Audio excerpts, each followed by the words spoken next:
Mon coup de cœur cette semaine, c'est Batman 35 qui est le 800e numéro de Batman jamais publié, comme cette couverture alternative affreuse de notre ami Tony Daniel vous le montre très bien. Ne vous fiez pas du coup à cette couverture, les dessins sont signés Joëlle Jones, dessinatrice qu'on avait, que personnellement j'ai découvert avec Lady Killer, qui était sorti chez Glénat Comics en VF, et qui depuis l'arc actuel de Batman s'occupe des dessins de la série de Tom King, toujours au scénario. C'est une sorte de réinvention du combat assez iconique. Je crois que le dessinateur c'est Neil Adams, mais tout d'un coup j'ai un doute, donc j'espère que je ne dis pas de bêtises, entre Ra's al Ghul et Batman au sabre, alors que Batman est torse nu et qu'il a tous ses poils dehors. Ici en fait c'est Catwoman qui va affronter Talia al Ghul, donc c'est une version féminine de ce moment assez fort de l'histoire de Batman, ce que je trouve assez intéressant. Et puis les personnages sont bien écrits, il y a une sorte de parallèle entre un dialogue qui se fait au sein de ce duel et un dialogue qui se fait entre Nightwing et Robin, qui sont aussi présents dans ce numéro, mais un petit peu en retrait. Et les deux dialogues, les deux échanges sont assez émouvants, chacun à leur manière, et j'ai trouvé en tout cas très intéressant de les suivre.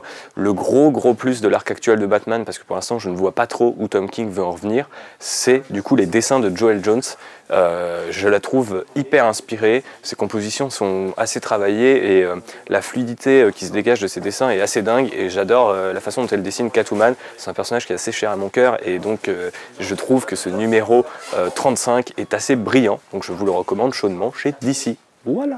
Alors je vais un petit peu tricher, parce que la semaine dernière on vous a fait un coup de cœur spécial Justice League, et du coup pour cette semaine je vais prendre un titre qui est sorti la semaine dernière, c'est Hawkeye numéro 12, écrit par Kelly Thompson et dessiné par Michael Walsh.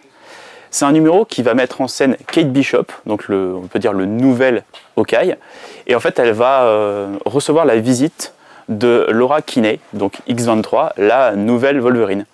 D'ailleurs, cette nouvelle Wolverine est accompagnée d'une nouvelle Wolverine également, qui est une petite fille qui s'appelle Gabi, qui est également un clone de X-23. C'est bizarre, j'avais jamais vu ce personnage, et pas du tout dans un film il y a 6 mois. No. No. No. Toutes les trois, elles vont enquêter sur l'histoire d'un mafieux qui fait des clones. Donc il y a pas mal de punchlines autour de ça, où Kate Bishop fait des vannes sur les clones qui passent mal auprès de Laura et de Gabi.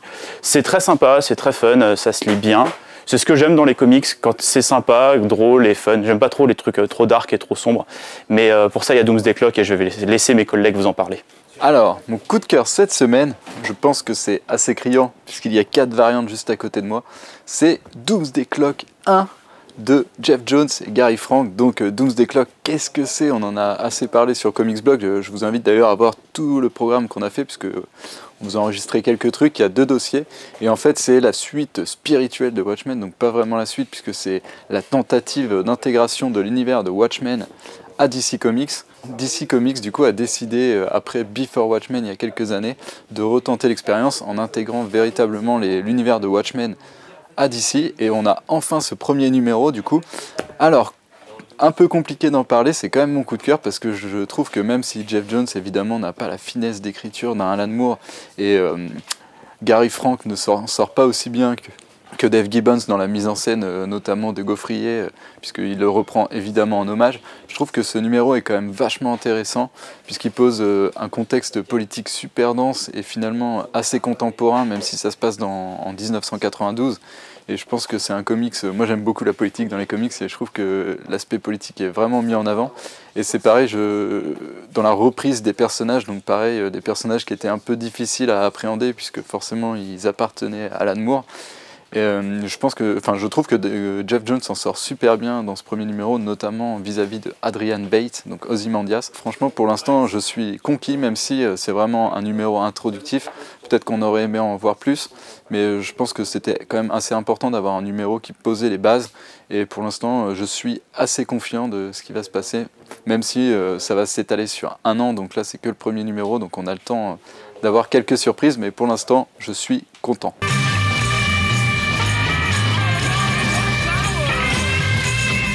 J'ai un petit problème avec Doomsday Clock numéro 1. Alex vous a expliqué avant toutes les qualités qu'il a pu trouver au numéro, et j'ai pas forcément envie de revenir sur certaines de ces qualités que je trouve aussi assez intéressantes, notamment dans l'écriture de Jones, sa façon qu'il a un peu de reprendre le style de Rorschach, de la façon dont il s'exprime, ou même dans la composition des pages d'ailleurs de Gary Frank, qui fait un travail plutôt acceptable. Et le problème avec Doomsday Clock, c'est qu'on utilise quelque chose depuis 1 an et demi. Et si vous avez pu suivre mon dossier sur Comicsblog, vous avez pu voir que j'ai retracé tous les événements. Et qu'au bout d'1 an et demi, et le type il a 34 pages et il n'est pas foutu de raconter quelque chose. Moi j'aime bien quand il se passe quelque chose un peu dans les comics que je lis. Alors autant il y a l'intro qui présente un peu l'état du monde, qui a une sorte de sentiment un peu alarmiste, c'est plutôt assez bien fichu, mais après putain on se fait chier quand même. De suivre Rorschach et les deux nouveaux personnages présentés, qui sont d'ailleurs des réinterprétations de personnages de Charlton Comics, qui se baladent dans des tunnels pendant 3 pages avec des dialogues comme ça qui prennent 30 ans. Je veux bien qu'on soit un peu décompressé ou qu'ils fassent encore faire du teasing, mais le truc c'est que Jones là du coup pose plus de questions encore qu'il n'y répond. On n'arrive pas forcément plus à faire le lien vraiment par rapport à ce qui est teasé ou pas. Et franchement, moi je me suis même demandé si j'allais poursuivre la lecture. Réponse oui, je vais quand même la poursuivre, tu vois. Mais honnêtement, quand tu regardes les numéros et que tu regardes ce qui se passe dedans, il manque quelque chose justement, c'est assez vide. Et je suis assez gêné du coup par rapport à ce que Doomsday Clock est censé représenter, c'est-à-dire à la fois quand même une suite, en tout cas c'est dans la continuité de Watchmen vraiment, et ça clairement ça l'est. Et pourtant ça jongle avec des choses sans trop apporter non plus d'éléments de réponse, mais surtout par rapport à la proposition du crossover entre justement l'univers Watchmen et DC, dont DC Comics fait la pub vraiment et insiste là-dessus depuis pas mal de temps, et dans son édito, mais aussi dans les histoires qui sont racontées comme The Baton et d'autres petits passages dans les titres Action Comics, GLA, tout ça. On en a encore à attendre, tu vois, et je trouve ça assez insupportable en fait de vouloir encore prendre son temps alors qu'à un moment, j'ai envie de dire, Jones, t'as proposé le truc, maintenant lance-toi, tu vois. Fais les choses et montre-nous clairement ce que t'as en tête. Ok, t'as 12 numéros, mais si au bout du 3e, déjà, la moitié de tes lecteurs t'as lâché parce que t'es pas fichu d'embrayer vraiment dans ce que t'as envie de raconter, bah c'est pareil gagné. Et il y a une sensation du coup un peu de non-événement vraiment qui me paraît avec Doomsday Clock, et je suis assez mitigé du coup. Je vais poursuivre la lecture parce que je trouve pas que le numéro soit mauvais en tant que tel, mais par rapport à ce qu'il est censé donner et ce qu'il est censé représenter, il y a clairement un coche pour moi qui a été loupé.